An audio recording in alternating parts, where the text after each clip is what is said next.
buenas tardes, depende del uso horario en el que nos encontremos en esta nueva normalidad. Es para mí un placer participar en este panel virtual que se llama Basante, una mirada abstracta al mundo. Quiero dar la bienvenida al maestro Voroshilov Basante y a la doctora Hilda Domínguez Legorreta, que nos acompañan el día de hoy. Muchísimas gracias. Es un honor y un placer para mí formar parte de esta actividad. Deseo agradecer a la UNAM Canadá, al Centro de Enseñanza para Extranjeros de la UNAM y a la Embajada del Ecuador en Canadá, que somos las organizaciones coordinadoras y organizadoras de este evento.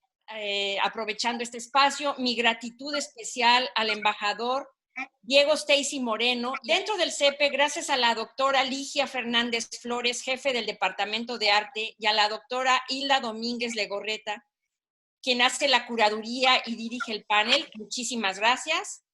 Quiero dar además la bienvenida a todos los que se conectan con el panel virtual. Esta actividad es parte de la exposición que ya he mencionado, Basante, una mirada abstracta al mundo, la cual recoge obras representativas del maestro ecuatoriano-canadiense Voroshilov Basante, quien tiene más de 6 décadas de trayectoria con exposiciones en diferentes rincones del mundo. Este proyecto estaba planeado para hacerse presencial en nuestra sede de la UNAM en Canadá, pero ante la contingencia, pues hemos recurrido a la virtualidad y podemos disfrutar de todos modos de esta obra ofrecida por el maestro al mundo. Y tengo el honor de presentarles una muy breve semblanza del maestro Basante. Él es ecuatoriano, inició su vida artística a los 17 años y ya acumula más de 60 años de trayectoria. Realizó su primera exposición individual en 1960. El maestro ha viajado a Europa y a otros lugares del mundo e incursiona en el muralismo con los murales, la historia del hombre y el proceso de Cristo. Él viaja a sí mismo a los Estados Unidos exponiendo en galerías en Nueva York y en Washington. Luego llega aquí a Canadá. En 1969 se establece en Montreal. Ingresa en la Universidad de Quebec, donde cursa estudios de arquitectura, pintura y escultura cerámica. Regresa a Europa para cursar estudios en la Escuela de Bellas Artes de París y en Kioto, Japón. Incursiona en un taller de dibujo oriental y durante los siguientes años produce obras fantásticas que ya podremos explorar en mayor detalle y expone a sí mismo en diferentes países.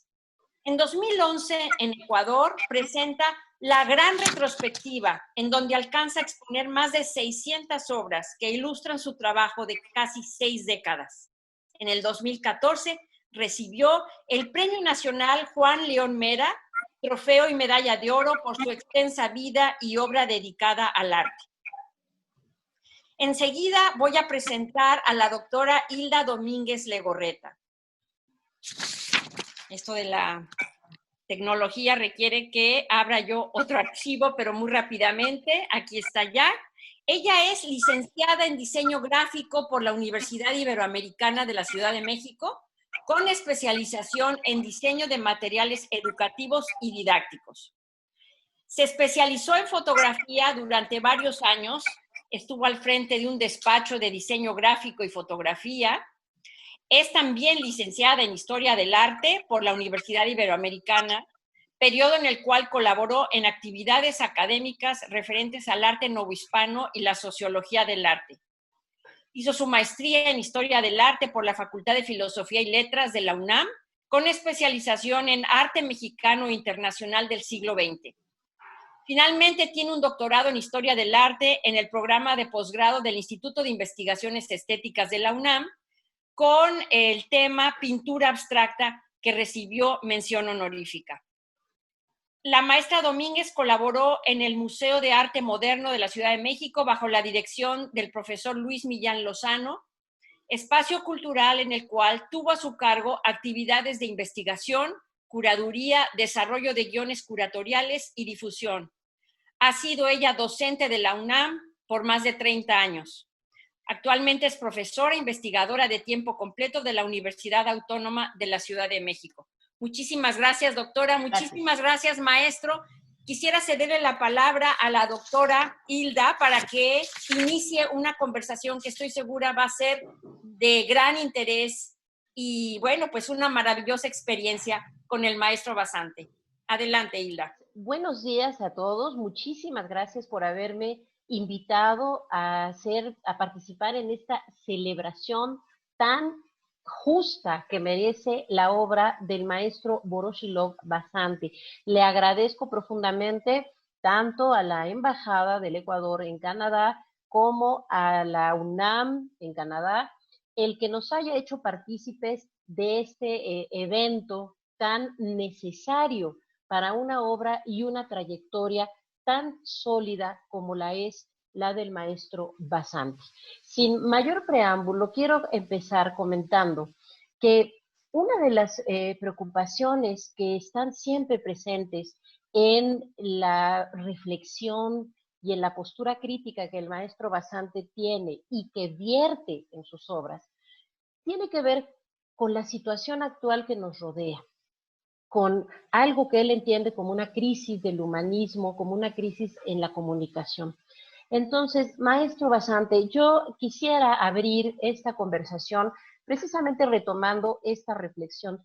¿Pudiera usted ahondar en estas ideas que usted tiene, estas preocupaciones que usted tiene en relación pues, a la sociedad, en cómo actualmente se está viviendo las relaciones interhumanas y cómo esto precisamente afecta a la obra y a la creación de su obra, maestro?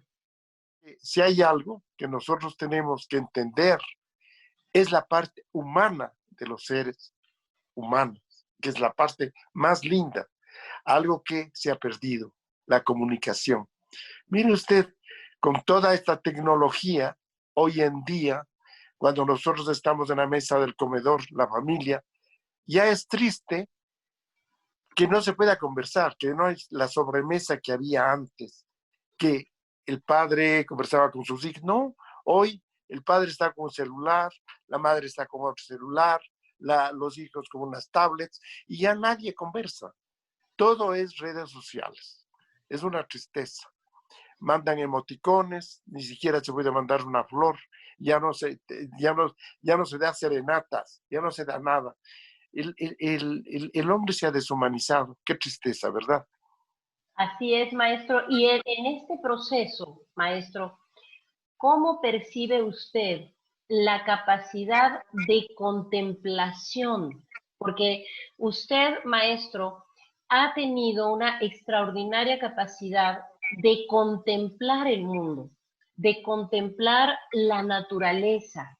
Yo sé que usted tuvo la experiencia siendo muy niño de vivir en las Galápagos y ahí usted experimentó con todos sus sentidos, con toda la sensualidad que eso implica, el sentir el aire, la brisa marina, ver la naturaleza, las focas.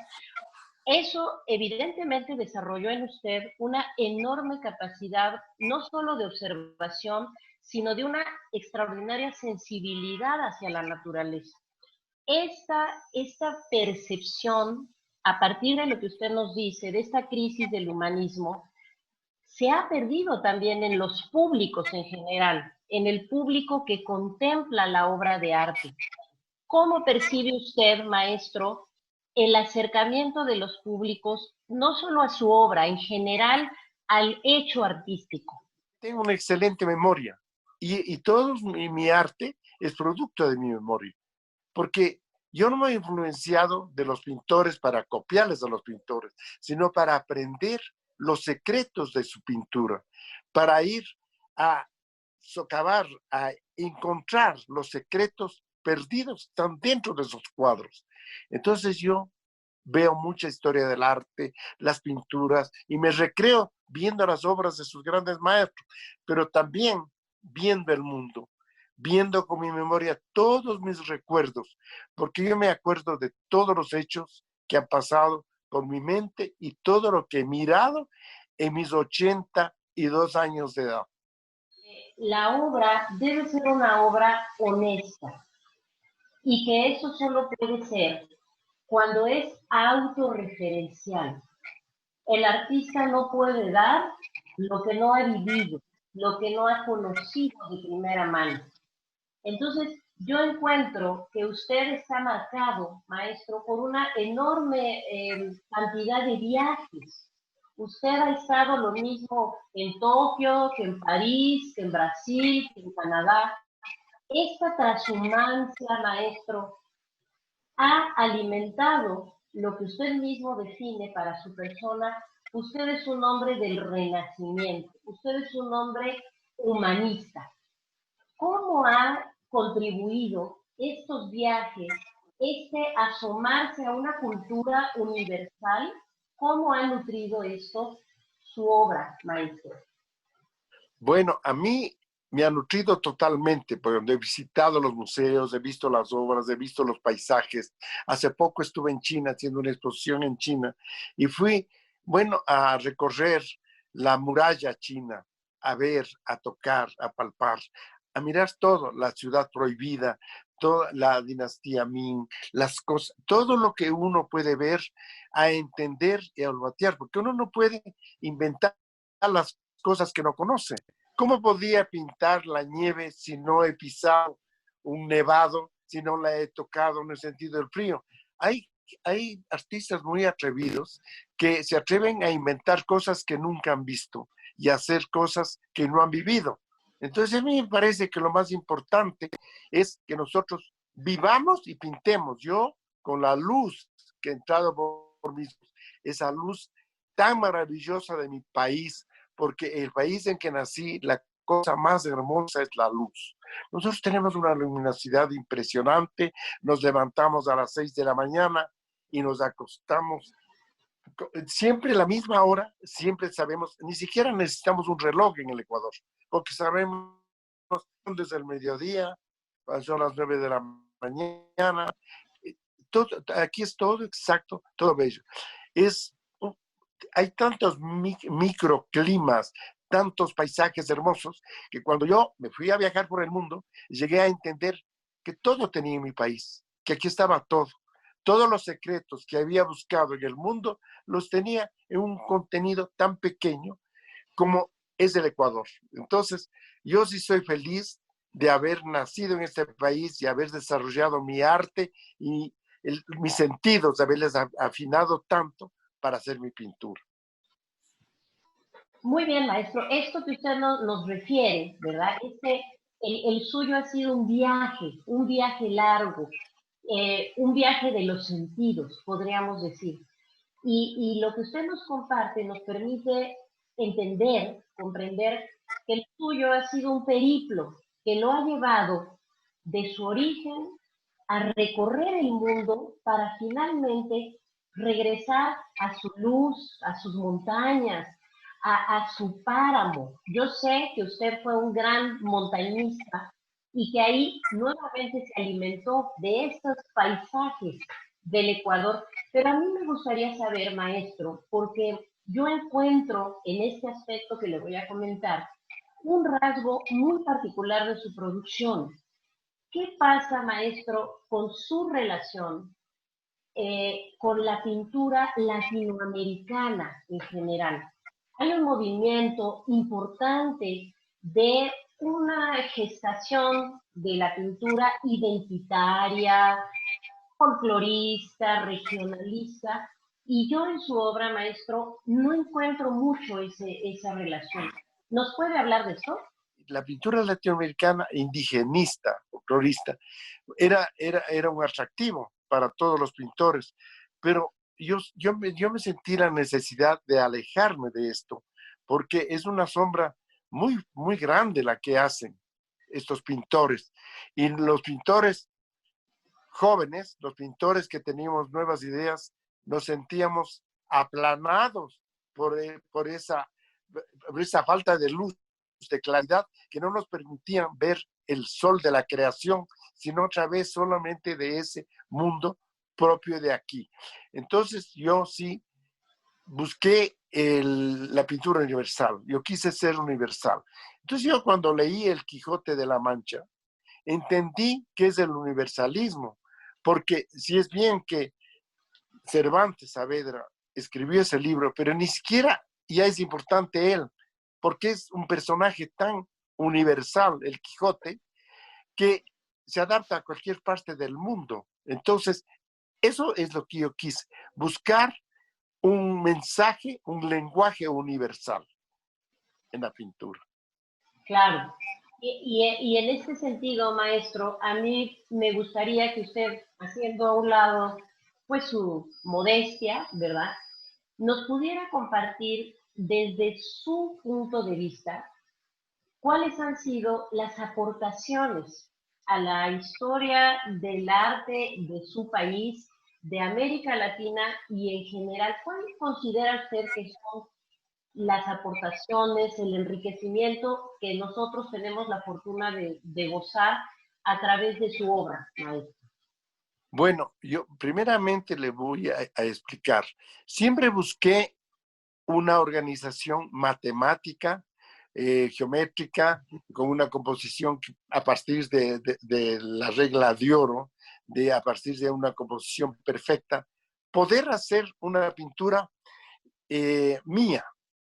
O sea, porque yo comencé muy figurativo, he hecho todo experimentado, hasta que hice mi primer cuadro abstracto en 1980, el primer cuadro realmente abstracto. Y de ahí incursioné y tenía miedo de hacer un abstracto ambiguo, porque el abstracto ambiguo incluso lo tiene Picasso y algunos maestros. Entonces yo decidí romper estas tablas de esta ley artística y entrar, atravesar, meterme dentro de los árboles, pasearme por los vasos riberoleñosos y entrarme en las estructuras, en los tejidos, en las moléculas y en el universo. Entonces descubrí que necesitaba crear una caligrafía propia mía. Entonces yo he logrado hacer 220 caracteres de movimiento que yo hago mis giros de muñeca, gestuales con mi cuerpo y los repito para poder iluminarlo. O sea, no son casuales, son creados y matemáticos, porque claro, la gente puede creer que yo invento cada cuadro como una cosa, digamos, visceral. No, es muy cerebral y muy espiritual, muy de mi interior. Entonces siempre yo vi cuando, por ejemplo, Hartung hace su arte abstracto, Pollack, todos ellos, yo encontraba que se quedaban planos. Entonces yo quise aportar algo más bastante, la espacialidad, la pluridimensionalidad, inventado este término, pluridimensional, para poder venir con veladuras desde atrás hacia adelante, poniendo a veces ya como un cuadro terminado, volverlo a destruir con veladuras para volver creando luces, profundidades, poderlos entrar en un cuadro mío. Usted puede, cuando vea una obra mía, usted puede viajar al interior de mis pinturas. Esa es la parte que he aportado yo y creo que he aportado al arte abstracto. Y sí creo en eso, siento orgulloso, bajo mi sencillez y humildad, yo soy muy orgulloso y muy vanidoso de lo que hago. Cierto, maestro, y además, pues tiene toda la razón de sentirse orgulloso de una trayectoria tan sólida, en la que yo encuentro además, maestro, una sorprendente unidad. Unidad, porque a pesar del hecho, o más bien habría que decir, dada la variedad de temáticas que usted ha explorado, porque usted ha trabajado desnudo, de una manera constante, ha trabajado animales hechos en caligrafías de una manera sorprendente.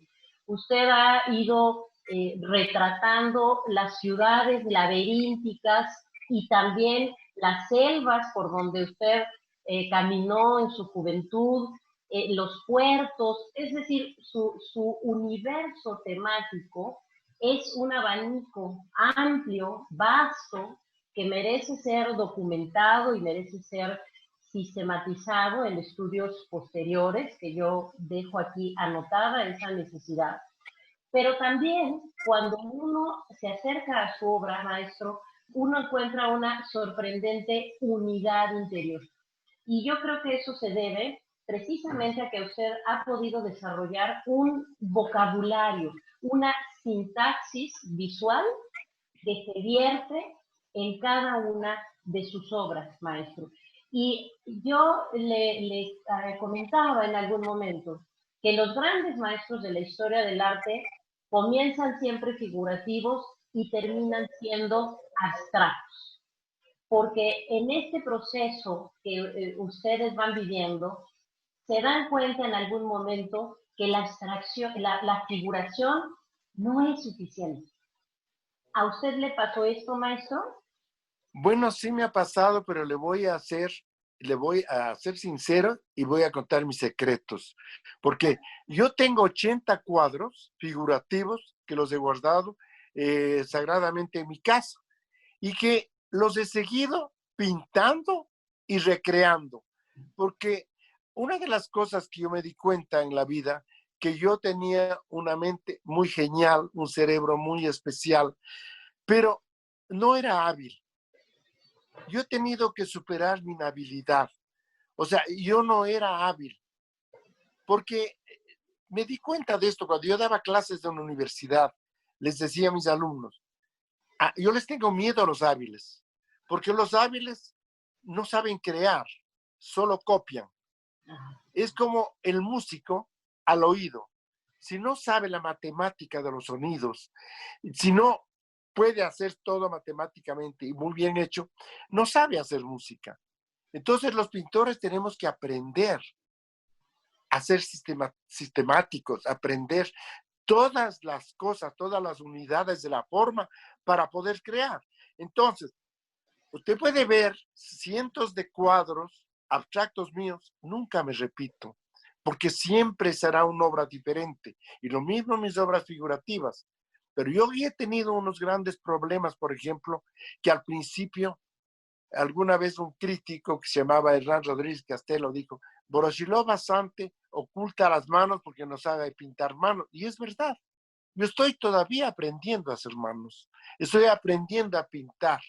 Estoy aprendiendo. Entonces, voy hacia atrás, regreso y siempre estoy paseando mi vida artística por el pasado, por medio pasado y me voy al futuro.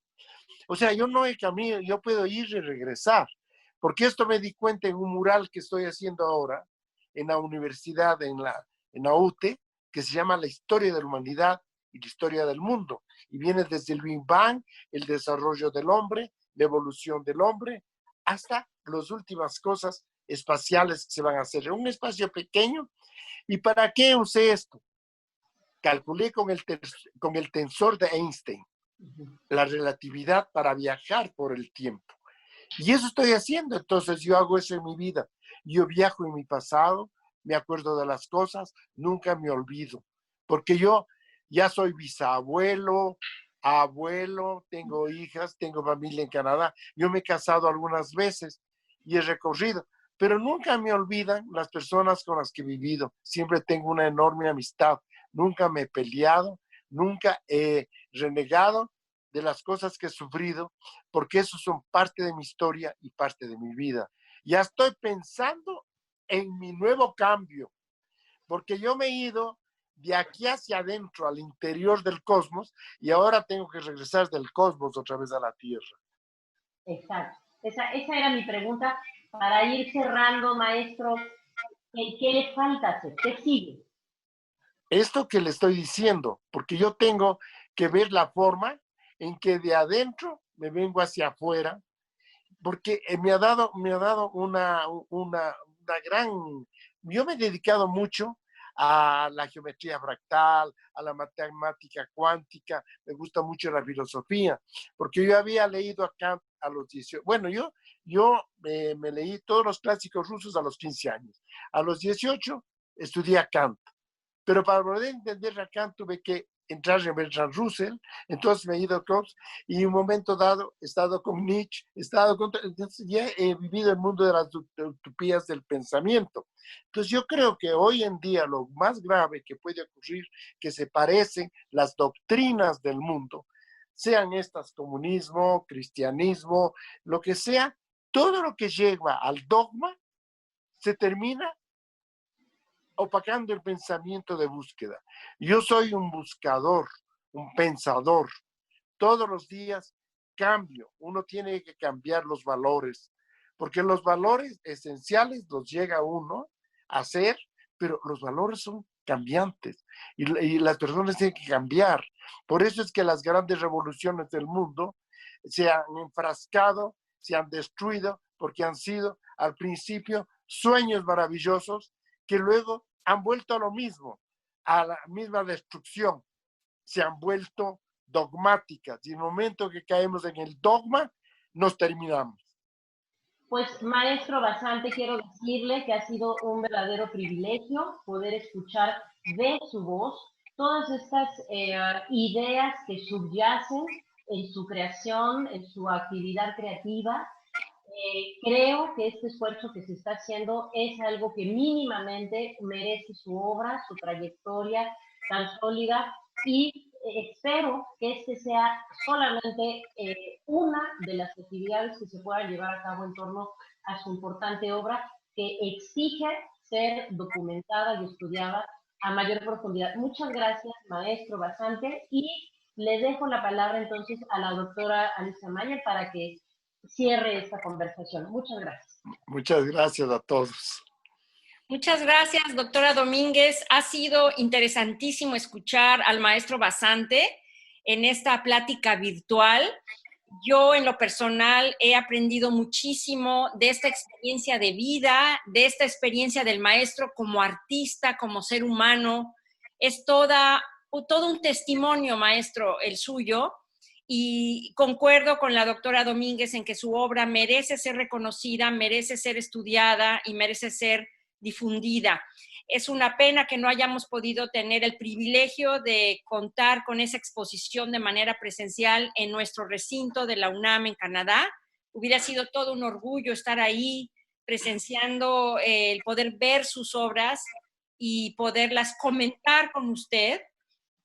Yo destaco sobre todo la originalidad de su trabajo, que es el eje por el que yo me iría en un estudio de historia del arte, de estética, de iconografía, no sé cómo llamarle, pero yo animo a las personas que son de esa especialidad a que puedan mirar más de cerca su obra y poderla proyectar. Esta obra que vamos a ver virtualmente, maestro, solo para preguntarle una última cosa, ¿cuál sería el eje de esta exposición en lo particular? El arte abstracto. Bien. Bueno, pues eso lo vamos a dejar para que las personas que van a ver esta exposición virtual puedan, pues, así aprender en el sentido de tomar, hacer nuestro ese trabajo suyo. Yo le quiero agradecer muchísimo este tiempo que nos ha dado para explicarnos esa trayectoria de vida, maestro. Muchísimas gracias a usted, a la doctora Domínguez, a todo el equipo de la Embajada del Ecuador y de la UNAM Canadá por hacer posible esta presentación virtual.